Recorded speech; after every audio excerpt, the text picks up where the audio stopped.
I just found out why my boyfriend never holds my toddler niece. I, 27 female, have been with my boyfriend Jay, 28 male, for 5 years. We've both been very close with each other's families, and we've even talked about marriage. However, one touchy subject is children. Whenever we discuss it, he gets kinda standoffish. He doesn't really dismiss the idea though, it's just that he doesn't seem invested. I've always wanted kids, and he just always says he's fine with whatever makes me happy. Ever since, I've been content with this situation. However, things escalated during this holiday season. Our setup has always been that Jay spends Christmas Eve and dinner with my family, then I spend Christmas Day with his family. This was the first Christmas I'll spend with my first and only niece, 2 female, Anna. She spent her first Christmas in the hospital due to her health condition, but she's okay now, so I made sure to spend a lot of time with her. We played a lot, we opened gifts together, and I even reenacted Anna's favorite storybook using her favorite doll. We even had matching outfits. My sister Amy, 30 female, thanked me for giving her and her husband some relief from childcare the entire day. However, Amy also said she noticed that Jay, who was just either sitting on the couch watching me or helping my mom with the dishes, was kinda distant with Anna. I told her I've also noticed that before, and I just chalked it up to maybe Jay was hesitant and awkward to play with Anna because he feels he's just my boyfriend. Then Amy said she won't mind, since she and her husband already treat Jay as part of our family. I then went back to Jay and encouraged him to play with Anna and help us set up her new dollhouse, but he said he's not feeling too well. He ended up drinking a few more beers and stayed on the porch by himself, scrolling on his phone. I didn't press harder and thought he might really just be feeling under the weather. I just want to add for context that Jay isn't an alcoholic. He's a sweet, wonderful, funny man who's sometimes broody and deep in thought, but he's never abusive, manipulative, or moody, and he only drinks on special occasions. The next day, on Christmas Day, we had lunch with Jay's family. Afterward, I volunteered for cleanup to help Jay's mom Mary and brother John. Jay's family was the best any significant other could ever ask for. They're very sweet and supportive of us, but they're never prying. They always check up on us, but they never overstep. So, as we were cleaning up, Mary asked me how my sister's baby was. They helped with the bills when Anna was hospitalized last year. I told them that Anna's in great condition now, and that she already spent the Christmas at home. They were very delighted upon hearing this.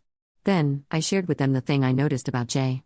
Initially, I thought maybe Mary could just give me advice on how to approach the issue with Jay since he's clearly not the playing with kids kind of guy, but then John casually said something like, "Oh, because of Rosie," then Mary quickly shushed him. Rosie was the daughter of Jay and John's eldest sister, Beth. I never knew the actual details because everyone was very secretive about it, but all I knew was that Rosie passed away when she was just 3 years old and Beth and her husband moved away afterward. I never met them in person. So, later that night, when Mary, John, and the other family members got a bit more drunk and Jay was already sleeping in the bedroom, they told me the story. I didn't force them or anything. Apparently, Jay, being the youngest of the siblings, was really close with Rosie back then.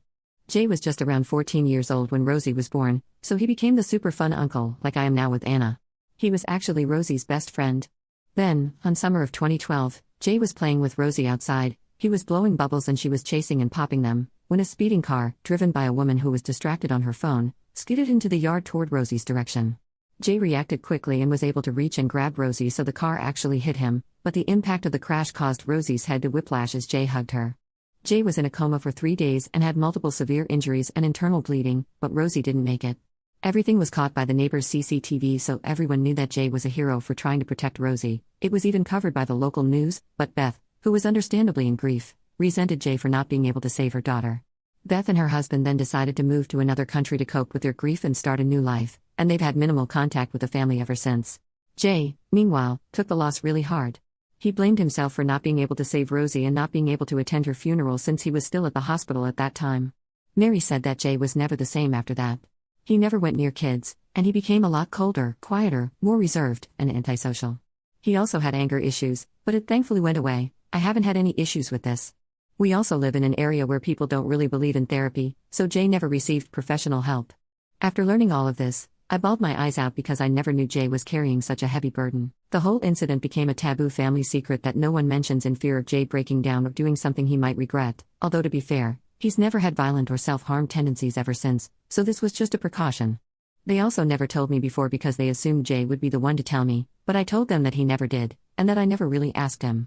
I then thanked everyone for letting me in on this, and I told them that I'd talk to Jay about it when the time is right. They understood, and they said I could just ring them up if I need help or support in any way. For now, I just want Jay to enjoy the holidays and his remaining vacation days from work. Now, I don't really know how to start with him. I know seeking professional help to process all the trauma and grief, even if it's been over a decade ago, would be the top priority, but I don't know how to bring it up to him. I don't even know when is the right time to bring it up. I just want him to know that I love him no matter what, and that I'll support him in every step toward his healing, especially if we're to form a family of our own.